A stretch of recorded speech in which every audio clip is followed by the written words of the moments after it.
അരച്ച് വെച്ച ദോശമാവിൽ വെള്ളം കൂടിയെന്ന് പറഞ്ഞിട്ട് ഇനി ആരും ടെൻഷൻ ആവണ്ട കേട്ടോ. തലേ ദിവസം അരച്ച് വെച്ച ദോശമാവാണ് ഇട്ടത്.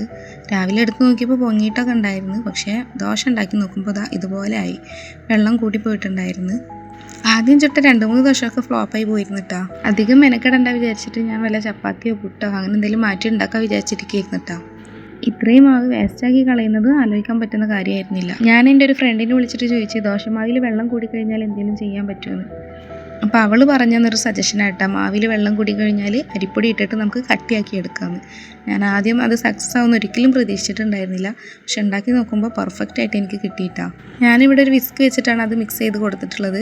മിക്സിയിലിട്ടിട്ട് വേണമെങ്കിലും നമുക്ക് കുറച്ച് മാവിൽ അരിപ്പൊടി ഇട്ടിട്ട് മിക്സിയിലിട്ട് അടിച്ച് കഴിഞ്ഞാൽ നമുക്ക് പെട്ടെന്ന് റെഡിയായി കിട്ടും കേട്ടോ.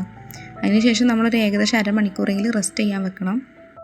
ശേഷം നമുക്ക് എടുത്തിട്ട് ഇതുപോലെ ചുറ്റും നോക്കിയാൽ നല്ല പെർഫെക്റ്റ് ആയിട്ടുള്ള ദോശ കിട്ടും കേട്ടോ. ഞാൻ ഒരിക്കലും വിചാരിച്ചില്ല ഇത് ഇത്രയും പെർഫെക്റ്റ് ആവുന്നു. ഞാൻ ഇത്രയും മാവ് വേസ്റ്റായി പോയല്ലോ എന്നുള്ളൊരു സങ്കടത്തിലിരിക്കുകയായിരുന്നു. എന്തായാലും എല്ലാവരും ഇത് ട്രൈ ചെയ്ത് നോക്കിട്ടോ.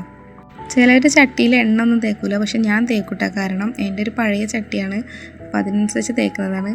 പിന്നെ ദോശ കിട്ടി കഴിഞ്ഞപ്പോൾ ഞാൻ പോലും ഞെട്ടിപ്പോയി. അത്രയും ടേസ്റ്റായിട്ട് മൊരിഞ്ഞ് നല്ല ക്രിസ്പി ആയിട്ടുള്ള, എനിക്ക് തോന്നുന്നത് നമ്മൾ അരച്ച മാവിനേക്കാൾ കുറച്ചും കൂടി ടേസ്റ്റായി അരിപ്പൊടി ഇട്ടപ്പോൾ തോന്നിയിട്ടാണ്. രണ്ട് ടേസ്റ്റും കുറച്ചുകൂടി ഡിഫറെൻ്റായിട്ട് എനിക്ക് തോന്നി. എന്തായാലും നല്ല ടേസ്റ്റ് ഉണ്ട്. ഞാൻ ഇതുവരെ ഉണ്ടാക്കിയതിൽ കുറച്ചും കൂടെ പെർഫെക്റ്റ് ആയിട്ട് തോന്നിയൊരു ദോശയായിട്ട് എനിക്കിത്. ഞാൻ അങ്ങനെ ദോശ ഉണ്ടാക്കാനൊന്നും എക്സ്പേർട്ടല്ല, പക്ഷെ ഇങ്ങനെ ഉണ്ടാക്കി നോക്കുമ്പോൾ ഒന്നുകൂടി എനിക്ക് നന്നായി തോന്നി. എന്തായാലും എല്ലാവരും ട്രൈ ചെയ്ത് നോക്കിട്ടോ.